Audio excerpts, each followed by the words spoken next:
So hello everyone, welcome back to ICSE connect.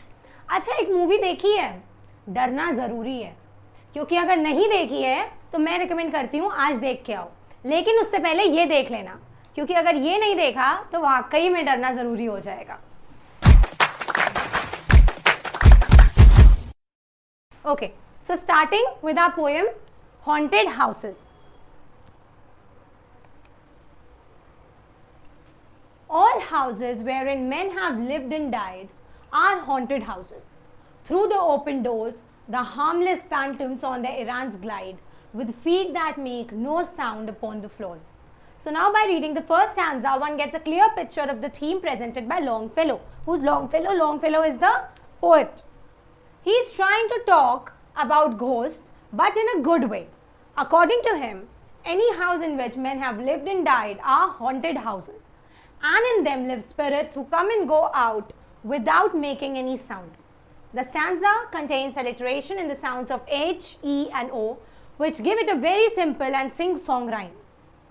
The first stanza is simple enough to understand and conventional in its form and does not use any new form of poetry. So now, what we are telling in the first stanza is that all houses, मतलब जितने भी घर हैं जहाँ पे, now see, there are certain houses which we call कि ये haunted house है, और here you know the ghosts they reside here, but actual में the poet Longfellow is saying that all the houses they are haunted houses. जितने भी घर हैं वहाँ पे ghost रहते हैं, मतलब जो लोग जहाँ मरे हैं वो वहाँ रहते हैं, जो उनका residential house है, they have been there even after death.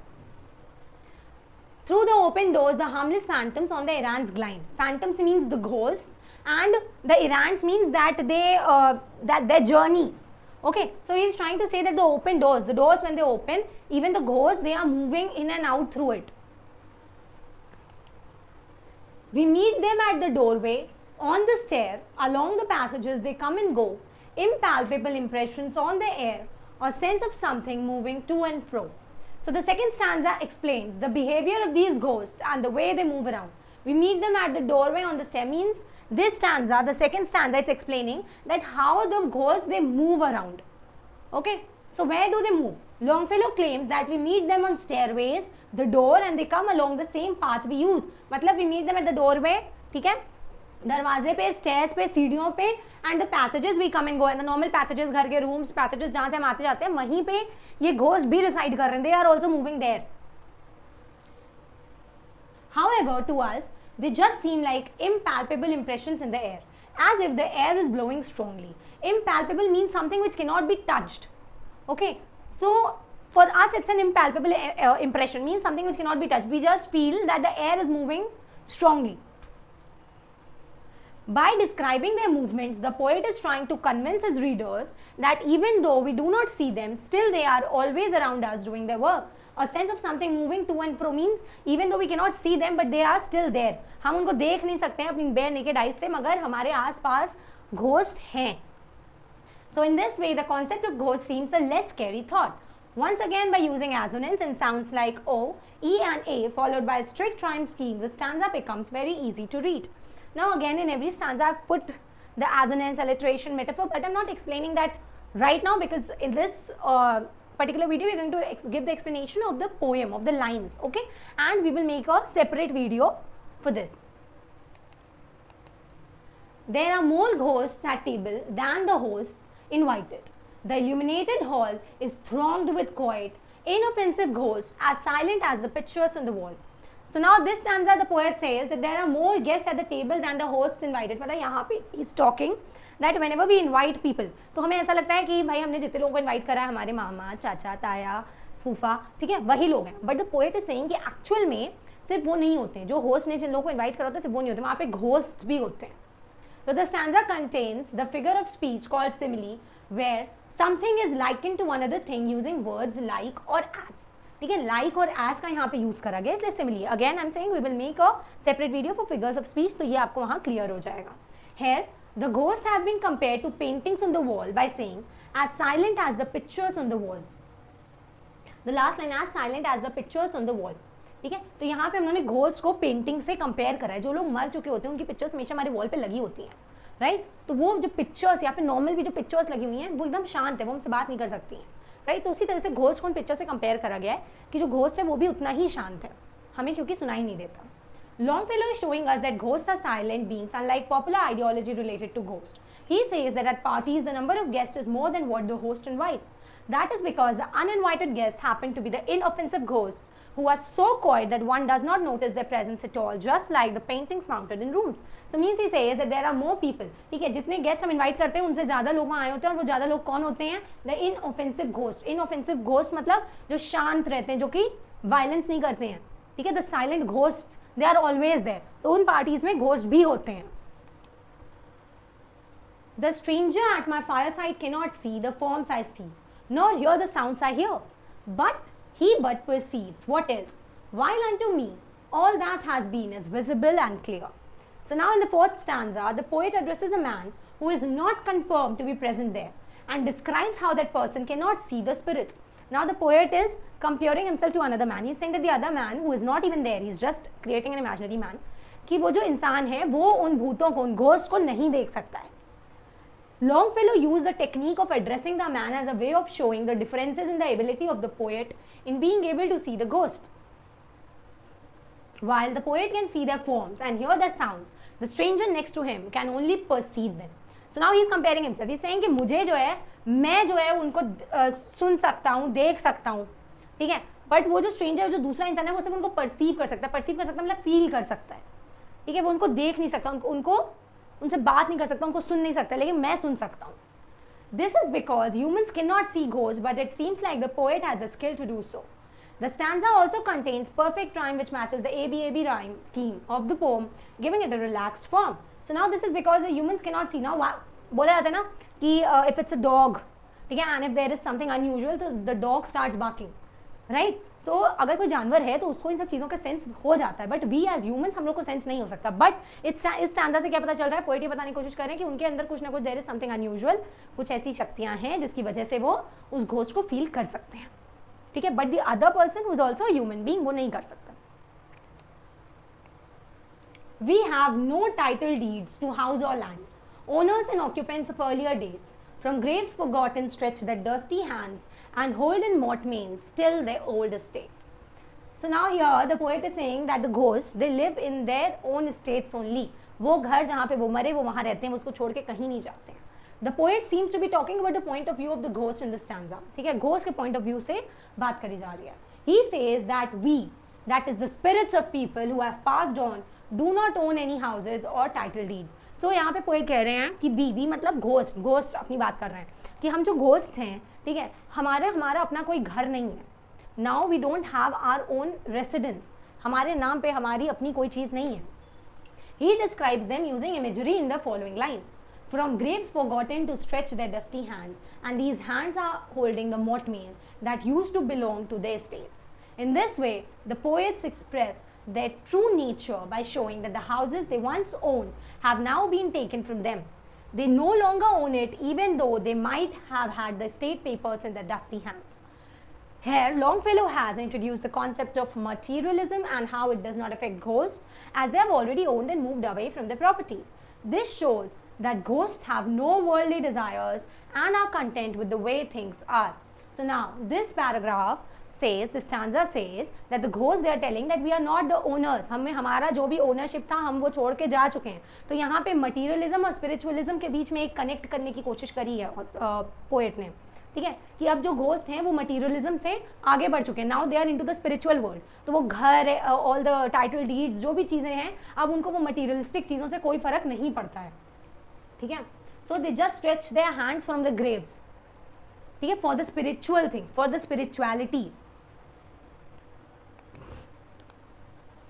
The spirit world around this world of sense floats like an atmosphere and everywhere warps through these earthly mist and vapors dense a vital breath of more ethereal air. Means this is one of the most important stanzas of the poem as the poet interlinks the spiritual world with the physical one. Now this is one of the most important paragraphs. Why? Because यहाँ पे poet जो है वो हमारे spiritual world को, ठीक है, और हमारे physical world को compare करेंगे, उसको connect करने की, interlink करने की कोशिश करेंगे. He claims that the world of ghosts floats like an atmosphere and through it a vital breath of more ethereal air emerges in the earth's mists and vapors. The speaker suggests that the spiritual and material planes are more closely tied together than one knows.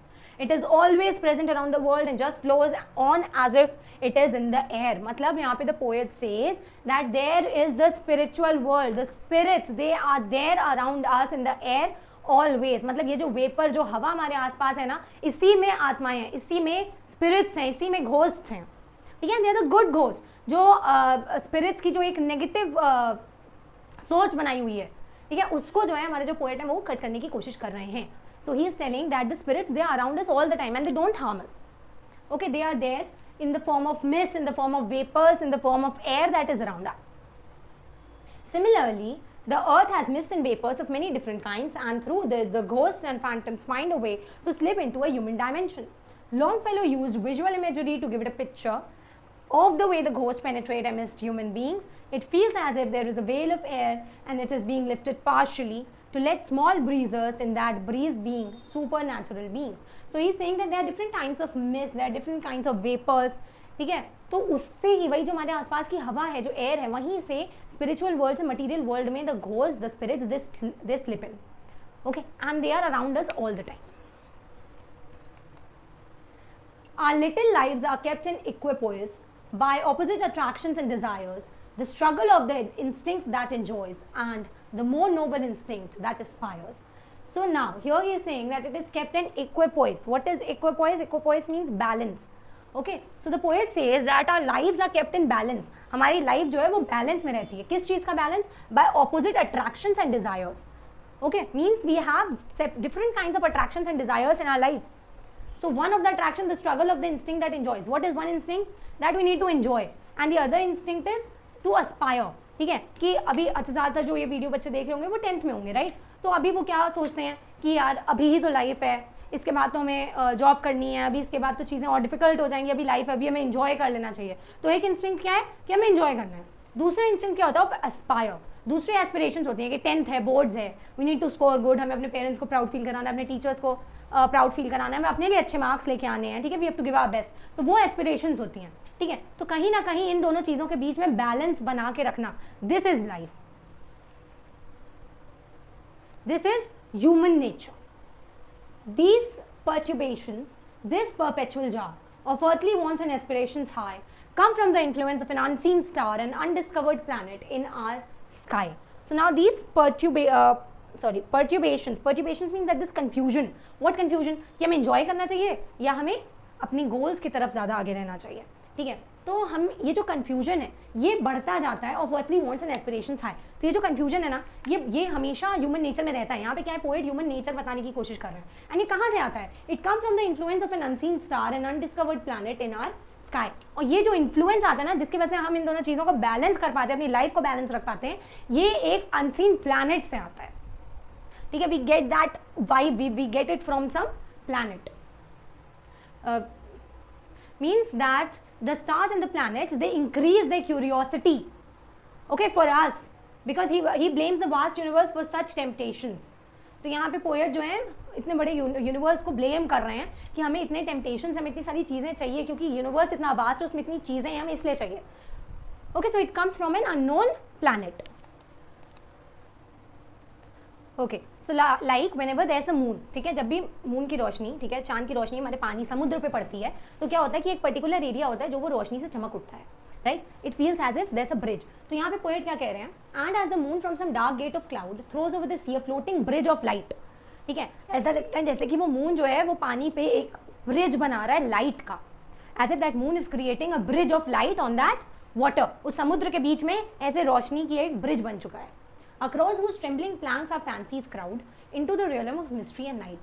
और वो जो bridge है, ठीक है, it is as if the planks, मतलब कि लकड़ी के जो पट्टे होते हैं, कुछ ब्रिज होते हैं ना जो कि केवल और केवल लकड़ी के पट्टों से बने होते हैं जो हिलते रहते हैं, जिसके ऊपर जब चलो तो, ठीक है, तो ऐसा लगता है कि जैसे कि वो ब्रिज हिल रहा है, ठीक है, वो उन लकड़ी के पट्टों का, उन प्लैंक्स का ब्रिज है और वो हिल रहा है. Why? Because the water it keeps on moving, ठीक है. तो वो जो एक पर्टिकुलर एरिया जो कि एक ब्रिज की तरह लग रहा है, it also keeps on moving into the realm of mystery and night. और ये जो ब्रिज है ये हमें मिस्ट्री और नाइट के बीच का ब्रिज है. मतलब कि जब हम रात में सोते हैं, ठीक है, तो हम सपने देखते हैं, तो सपने में बहुत सारी चीज़ें होती हैं which we see which can not happen in the real world, ठीक है. तो वो हमें अपनी जो हमारी जो रात है, जो मिस्ट्री है, उससे कहीं ना कहीं कनेक्ट करता है, हमारे थॉट्स को कनेक्ट करता है. Longfellow says that the moon throws over the sea a floating bridge of light. Here he has used excellent imagery to show the moon shining over the sea and creating a bridge of light that joins our imaginations onto the depths of night. मतलब हमारी imaginations को रात से connect कर दिया, हमारे thoughts से, हमारे सपनों से connect कर दिया. This could also be a way of showing the process in which the spiritual realms connect with the human one. The moon has been seen as an object of mystery, and by using it in his poem, Longfellow increases the mystification of the night as demonstrated in the following stanza by applying enjambment. Okay, I hope it's clear. The next stanza. So from the world of spirits, these descends a bridge of light, connecting it with this, over whose unsteady flow that sways and bends, wander our thoughts above the dark abyss. Means in the last stanza of the poem, the poet says that on this bridge of light, the world of spirits connects, and this is where our thoughts wander in the dismal abyss. Means the poet is saying कि ये जो bridge है, इससे ही जो spirit का world है, ठीक है, the world of the spirit, it connects with our world. Okay, the world of spirits connect with our world through this bridge that is being made by the moon. Here Longfellow personifies the bridge as an unsteady floor that sways and bends. The poet has connected the virtual world of thoughts and feeling present in our minds along with the world of spirits. Perhaps this is so because he wants to show that spirits are nothing but our imagination and as such harbor no harm. This stanza can be called an example of metaphysical poetry where imagination is connected to the supernatural world, which is done most naturally. This in turn the poem into a more complex idea, more so than its form, which is quite ordinary. So this paragraph basically connects our world with the spiritual world. He says that the spirits, they enter our world through this bridge only. And ultimately हमें stanza से ये पता चलता है कि पहली चीज़ तो कि there is nothing such as ghosts or spirits, it's all imagination. And even if it is there, it is of no harm. Okay, so हमें डरने की कोई ज़रूरत है ही नहीं भूतों से, spirits से, ghosts से. Is it clear? I hope that the chapter will be clear. Again, one more very important information for you all. There is this Java course by Prateek sir for both ICSE and ISC. For ICSE, it's for 1490, and for ISC, it's anybody who wants to join it can inform and can contact for queries on this particular number. So, thank you very much. This is Muskan Shukla, your English teacher, signing off.